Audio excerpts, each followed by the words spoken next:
Dando continuidade, então, vamos desta vez calcular os parâmetros da tabela nova. Já fizemos todas as operações, né? Matriz x transposta, x transposta x transposta inversa, x transposta y e os coeficientes. Reparem que com o Excel também é possível fazer os cálculos, só que nós temos mais trabalhos a serem feitos, né, do que lá no MATLAB ou Octave, onde a rotina Regression 2 já nos ajuda a fazer todos esses cálculos. Então vamos agora calcular a resposta prevista, né?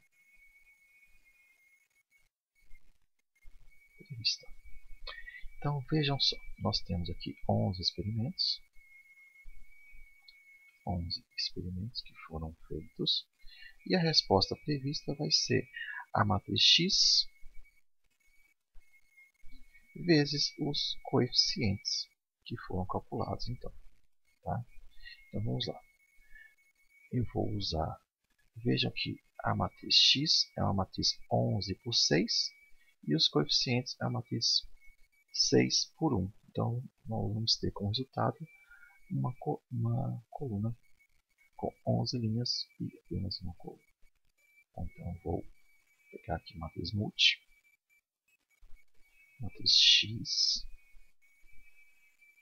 e a matriz 2 serão os coeficientes. Ok? Vou selecionar 11 por 1, 2, Ctrl Shift Enter.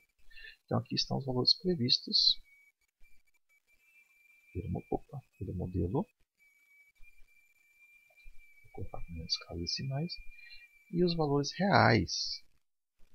Vejam que é possível observar uma boa concordância entre os dois valores. Vamos agora calcular o erro ao quadrado, né, para que nós tenhamos a soma quadrática dos resíduos. Então, o erro ao quadrado nada mais é do que o valor real menos o valor previsto elevado ao quadrado. Ok?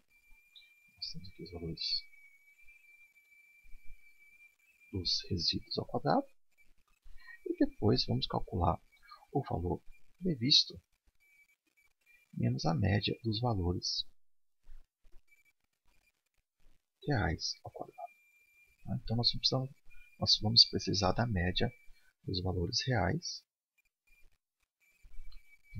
Calcular a média dos valores reais.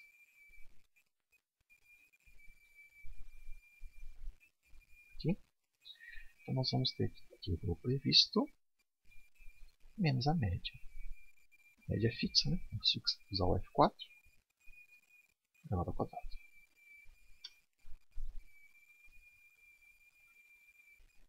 Tudo bem? Vamos agora estabelecer a tabela nova. Vou aumentar um pouquinho aqui. Zoom. Então nós vamos ter aqui as somas quadráticas. Somas quadráticas da regressão, resíduo, total, erro puro e falta de ajuste. Ok? E falta de ajuste. Veja que para o erro puro, nós já tínhamos feito esses cálculos anteriormente, né? O erro puro, nós calculamos a média das 3 réplicas que foram realizadas no ponto central e calculamos a diferença entre cada valor das 3 réplicas menos a média elevada ao quadrado. Tá? Então a somatória disso é a soma quadrática do erro puro. Então eu vou já fazer essa somatória. Está aí, soma quadrática do erro puro. A soma quadrática da regressão será a soma quadrática do previsto menos a média. E a soma quadrática do resíduo é o resíduo ao quadrado de todas as réplicas que foram efetuadas. E o total, obviamente, regressão mais resíduo. Tá? Chegamos nos mesmos valores que o MATLAB nos mostrou anteriormente. Vou deixar com menos casas para ficar menos poluído a tela. Falta de ajuste é a diferença do resíduo menos o erro puro. Pronto. Estão aí todos os parâmetros calculados. Depois disso, nós precisamos calcular os graus de liberdade. Tá? Vejam só, a regressão foi calculada com 6 coeficientes. Nós temos um P igual a 6. Então, nós vamos ter 6 menos 1, 5 graus de liberdade. O resíduo foi calculado pela diferença da regressão. Desculpa, foi calculado pela somatória dos quadrados dos erros. Nós temos aqui um total de 11 experimentos e 6 coeficientes. 11 menos 6, ou seja, N menos P, nós vamos ter 5 graus de liberdade. Total, nós temos N igual a 11, nós temos 11 experimentos. 11 menos 1, 10. Né? Vejam que, da mesma forma que soma quadrática da regressão mais resíduo nos dá o total, aqui nos graus de liberdade nós temos a mesma lógica. 5 mais 5 nos dá também o total. Erro puro.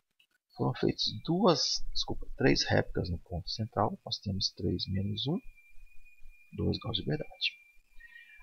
A falta de ajuste foi calculada pelo resíduo menos erro puro. Grau de liberdade da falta de ajuste é a mesma coisa. Resíduo menos erro puro.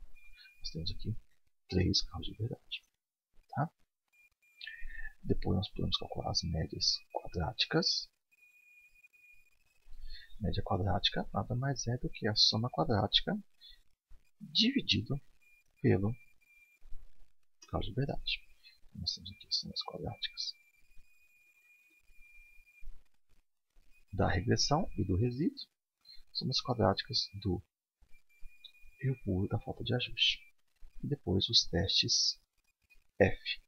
Então vejam que, no caso da regressão e resíduo, eu vou dividir a média quadrática da regressão sobre a média quadrática do resíduo. Temos aqui o valor de F. E, no caso da falta de ajuste, dividido pelo erro, o valor de F. Depois nós temos que calcular o F tabelado. Né? Nesse livro, nós estamos sempre utilizando 95% de confiança. Tá? Então, eu vou colocar aqui com 95% de confiança. O valor de F tabelado, nós vamos usar a função invF.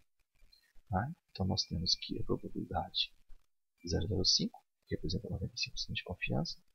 Grau de liberdade 1, ou seja, grau de liberdade do numerador. No caso da regressão foi 5 e denominador também foi 5. Tá? Então o valor de F tabelado 5,05 e o F calculado 53, ou seja, nós temos aí uma razão, né, entre esses dois valores da ordem de 10 vezes, ou seja, a regressão é bastante significativa. No caso do erro puro e falta de ajuste, nós vamos também utilizar a função invF com 95% de confiança. Grau de liberdade da falta de ajuste foi 3. Grau de liberdade do erro puro foi 2. O valor de F tabelado 19 contra 0,96, ou seja, o erro puro se confunde com a falta de ajuste.